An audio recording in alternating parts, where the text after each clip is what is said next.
في زمن الصحابة كان هناك صحابي يدعى عمرو بن الجموح رضي الله عنه. كان عمرو شيخا كبيرا ورجلا من قبيلة سلمة، وقد اشتهر بشجاعته وإيمانه القوي. عندما جاء وقت غزوة أحد كان عمرو يتطلع بشغف إلى المشاركة في المعركة رغم كبر سنه وإصابته، ومع ذلك كان لديه أبناء يعارضون ذهابه خوفا عليه. قرر عمرو أن يقف أمام النبي صلى الله عليه وسلم ويطلب الإذن للقتال، فقال: يا رسول الله، إنني أريد أن أقاتل في سبيل الله.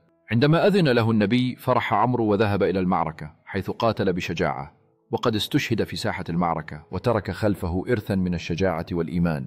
العبرة من هذه القصة هي أن الإيمان الحقيقي يتطلب الجرأة والشجاعة في مواجهة التحديات، وأن الحق يتطلب منا أحيانا اتخاذ قرارات صعبة، كما أن الشغف لإعلاء كلمة الله لا يعرف سنا أو حدودا.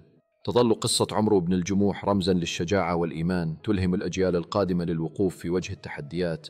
تخبر قصص الشجاعة والإيمان في زمن الصحابة أنها تعبر الزمن، إذ يستمر الإلهام من أفعالهم في تشكيل قيم المجتمعات اليوم.